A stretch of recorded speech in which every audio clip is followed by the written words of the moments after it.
Visa Hyderabad union of journalist पारां सक जे शहीद सहाफ़ी जान मोहम्मद महर जे क़ातिलनि जी गिरफ़्तारी लाइ वेझा जी नगरीअ में शहर जे सियासी समाजी सिविल सोसाइटी जे अॻुवाणनि ऐं सहाफ़ी बिरादरी एहतिजाजी मुज़ाहिरो कयो आहे। इन मौक़े ते अॻुवाणनि मीडिया सां ॻाल्हाईंदे चयो आहे त पहिरां त अने सहाफ़ी बिरादरी खे जस थो ॾियां त अॼु जीअं सतों ॾींहुं आहे मुसलसल सॼी सिंध जे अंदरि जेको सहाफ़ी बिरादरी जेको सो बुख हड़ताल करे ऐं पंहिंजे सहाफ़ी बिरादरी जे खून से इंसाफ़ जे लाइ जेको सो मुतालबो करे रहिया आहिनि।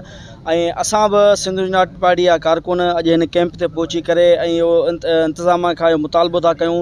चवंदा आहिनि जेकी निगरान हुकूमत आहे उहा सभिनी जे लाइ जेको सो बराबरि हूंदी आहे। पोइ हिन निगरान हुकूमत में जेको सो क़ातिल गिरफ़्तार न पिया कया वञनि, पोइ असां हिन निगरान हुकूमत खे जेको आहे सो कहिड़ी नज़र सां निहारूं, कहिड़े सोच सां जेको आहे सोचूं। असां हिननि खां मुतालबो था कयूं त ख़ुदारा ऐं जेके शहीद जान मोहम्मद महर जा क़ातिल आहिनि या जेके उन जा सहूलियतकार आहिनि जेको सो उन्हनि खे जेको गिरफ़्तार कयो वञो। बुख हड़ताल कैंप लॻल आहे ऐं मुसलसल जेको आहे सो 7 ॾींहंनि खां वठी इहा कैंप जारी आहे।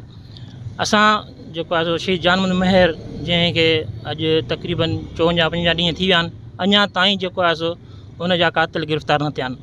ऐं हक़ सच लिखण वारो सहाफ़ी शहीद जान मोहम्मद जेके शहीद कयो आहे, असां जेका सिख कम्यूनिटी पाकिस्तान जूं उन जे लाइ पुरज़ोर उन जी मज़म्मत कयूं था ऐं सहाफ़ी बिरादरी सां हर प्लेटफार्म ते गॾु आहियूं।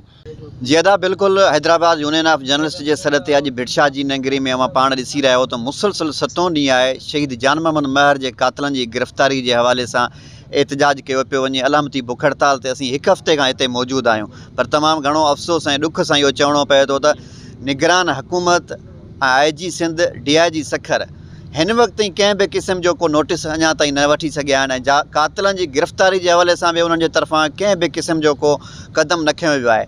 ऐं अफ़सोस सां इहो चऊं था त उन्हनि जी नाअहली आहे, सिंध हुकूमत जी नाअहली आहे, IG सिंध जी नाअहली आहे, सिंध पुलिस जी मुकमिल तौर ते नाअहली आहे।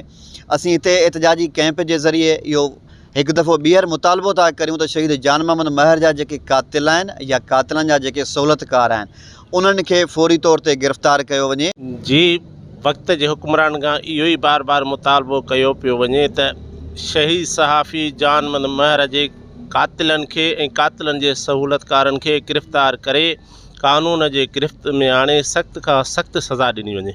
जी अस्सलाम वालेकुम। बिल्कुल मुतालबा मुसलसल 7 दिन से यही चल रहा है कि शहीद जान मोहम्मद महर के कातिलों को गिरफ़्तार किया जाए और ये यूनियन ऑफ जर्नलिस्ट की तरफ से बेहतरीन इक़दाम है कि इन्होंने एक सहाफ़ी के लिए अपनी सहाफ़ी बिरादरी को उजागर किया और उसके लिए एक प्रोटेक्ट रखा और भूख हड़ताल का ये कैंप मुसलसल 7 दिनों से चल रहा है और मुख्तलिफ़ समाजी तंजीमें और सहाफ़ी बिरादरी यहाँ पर मुसलसल अपना वक्त दे रही है। तकरीबन लगभग 2 महीना थिया आहिनि, सॼी सिंध सरापा एहतिजाज आहे। सभु शइ सिंध जूं सियासी समाजी धुरियूं अदीब दानश्वर सहाफ़ी दोस्त सभु एहतिजाज में आहिनि, धरना पिया हणनि, दाऊं पिया कनि त बाबा जान मोहम्मद महर जा क़ातिल गिरफ़्तार कयो। निगरान घरो वज़ीर उते तॾे ते वेही वॾे आवाज़ सभिनी मीडिया जे साम्हूं ऐलान थो करे बाबा क़ातिलनि ताईं असीं पहुची चुका आहियूं, क़ातिलनि जी ख़बर आहे। SP IG सभु चवनि था असांखे क़ातिल जी ख़बर आहे। पोइ भला इहे इदारा न त ॿियो कहिड़ो इदारो आहे जेको क़ातिलनि खे गिरफ़्तार कंदो। असुलु असां मज़लूमनि जे खून सां इंसाफ़ छाजे करे नथो थिए या असांखे ॿुधाइनि त कहिड़े असां कंहिं जे दर ते दांह खणी वियूं जेके असांखे इंसाफ़ ॾियारे। मज़ीद ख़बरनि ऐं तफ़सीलात लाइ विज़िट कयो असांजी वेबसाइट www.awamiNewsHD.com ऐं ॾिसंदा रहो अवामी न्यूज़ HD।